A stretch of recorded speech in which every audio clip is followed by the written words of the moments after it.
عزیز ناظرین کو السلام علیکم۔ آج میں آپ سب کو اپنی اس ویڈیو میں اذان کی ابتدا بتاؤں گی، یعنی کہ اذان کا سلسلہ کیسے شروع ہوا، سب سے پہلے اذان کس نے دی۔ آج میں آپ سب کو اپنی اس ویڈیو میں مکمل تفصیل کے ساتھ بتاؤں گی۔ تو ویڈیو کو شروع کرنے سے پہلے میرے اپنے چینل پر تمام نئے آنے والے ویورز سے گزارش ہے کہ وہ میرے چینل کو سبسکرائب کر لیں، بیل آئیکن کو پریس کر لیں تاکہ میری ہر نئی آنے والی ویڈیو سب سے پہلے آپ تک بآسانی پہنچ سکے۔ اللہ رب العزت نے مسلمانوں پر دن رات میں 5 نمازیں فرض کی ہیں۔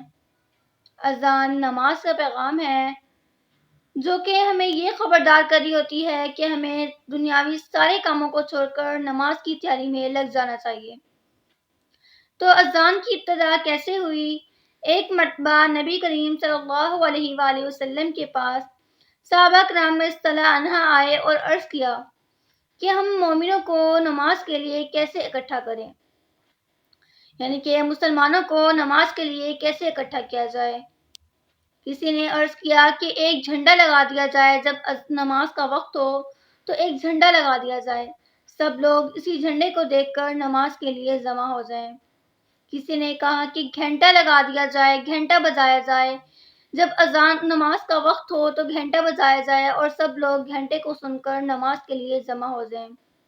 تو آپ صلی اللہ علیہ وآلہ وسلم کو یہ بھی پسند نہیں آیا۔ آپ صلی اللہ علیہ وآلہ وسلم نے فرمایا یہ تو عیسائیوں کا کام ہے۔ تو ایک صحابی جن کا نام حضرت عبداللہ بن زید بن عبارہ رضی اللہ عنہ تھا، اس بارے میں بہت زیادہ فکر مند تھے۔ وہ کہتے تھے میں سو گیا، میں نے خواب دیکھا کہ ایک آدمی اپنے ہاتھ میں گھنٹا اٹھائے ہوئے تھا۔ میں نے اس سے کہا یہ گھنٹا مجھے دو گے؟ تو اس نے پوچھا اس گھنٹے کا کیا کرو گے؟ تو میں نے کہا اس سے میں لوگوں کو نماز کے لیے اکٹھا کروں گا۔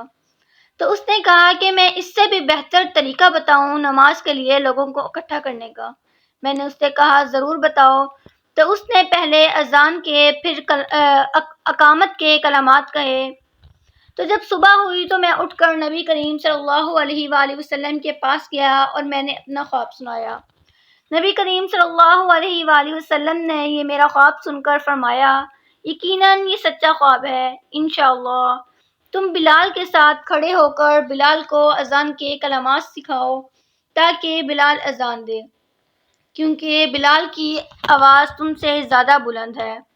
حضرت بلال رضی اللہ عنہ کو اذان کے کلمات بتانے لگے اور حضرت بلال رضی اللہ عنہ اذان دینے لگے۔